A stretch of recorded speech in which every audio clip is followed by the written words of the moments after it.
Et oui, au concert de poche, on ne vous oublie pas, 5e vidéo ensemble.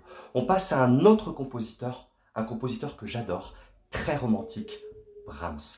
Il a une spécificité, il n'a jamais écrit d'opéra et pourtant c'est un des plus chantés au monde. Vous le connaissez tous, vous avez tous, j'imagine, chanté les berceuses à vos enfants. Eh bien c'est bien Brahms, donc on le connaît par cœur. Il y a aussi, pour ceux qui connaissent un petit peu, son requiem allemand qui est formidable, mais pas que. Penchez-vous un peu sur ces Liebeslieder qui sont absolument prodigieuses. Je vous ai ramené la numéro 9. Pas d'inquiétude, pas d'allemand aujourd'hui. Aujourd'hui, simplement la mélodie, les respirations et les intentions. On y va? Pour commencer, ce qu'il faut savoir, c'est que c'est une œuvre pour voix et piano. Écoutez bien ce qui se passe à la main gauche du pianiste. 1, 2, 3, 1, 2, 3, 1, 2, 3. Vous avez vu? Ça nous donne une réelle indication quant à la pulsation et au tempo. Alors, un temps fort, deux temps faibles, c'est certain dans une mesure à 3 temps, sauf qu'on ne va pas le penser comme ça du tout. Nous, on va le penser plus lent à un temps. On dit à la mesure pour lui donner un côté plus léger, plus aérien, surtout quand on recherche un legato. Ce que je vous propose, c'est d'apprendre la mélodie, tout simplement, sur un onomatopée, sur le son O. Écoutez bien.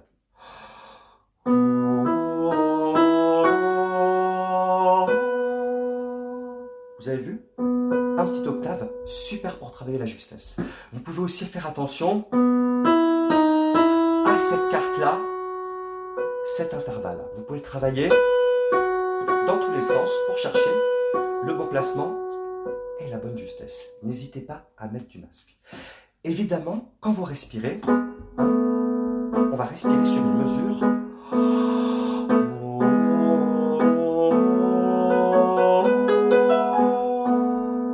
Sur une mesure complète. Oui, oui. Vous allez voir, ça va vous aider comme rampe de lancement pour pouvoir la diriger et avoir tout de suite de la musicalité.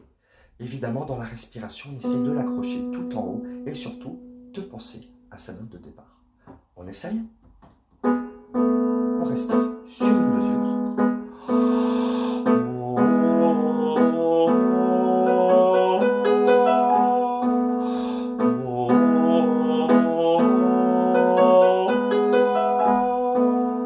Et on le chante 2 fois. Concernant les nuances, c'est très simple. C'est très parabolique et on recule. Vous avez vu, on a un crescendo un peu avec un petit diminuendo. Tout simplement pour laisser la place à la 3e strate, l'ostinato, la mélodie, les petites arabesques qui sont absolument délicieuses. On a besoin de les entendre. C'est pour ça qu'on diminue, nous, le son sur la ligne de chant. On essaye? Respiration mesurée.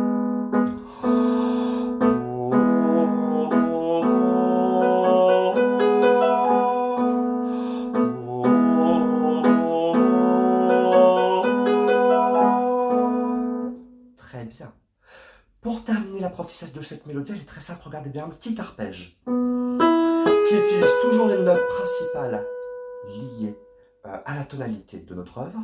Et on a une petite terminaison.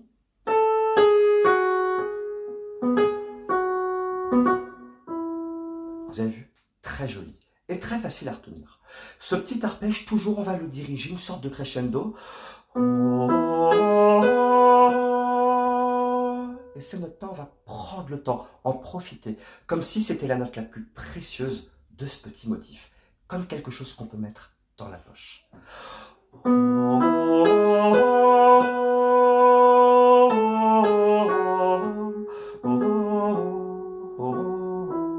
Et on s'amuse pour terminer. Vous avez vu quand on fait les 3 ensemble? L'ostinato, la mélodie et les petites arabesques. Regardez comment c'est délicieux. L'ostinato, votre ligne de chant et les arabesques. 2e fois, on respire. Et on respire.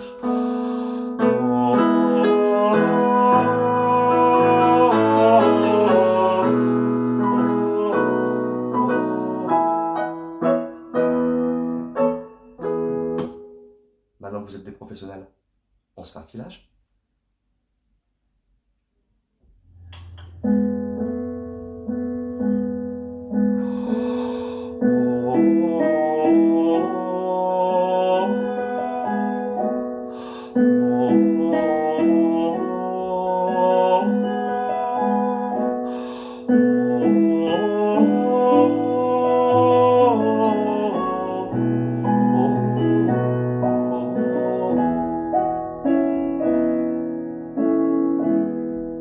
Très bien. Pour la prochaine fois, on va s'attaquer à l'allemand. Vous allez voir, même si vous n'avez jamais fait, on va s'en sortir. La traduction: sur les plages du Danube, il y a une maison. Là, une fille aux joues roses regarde dehors. Croyez-moi, ça sera plus facile à prononcer. À la semaine prochaine.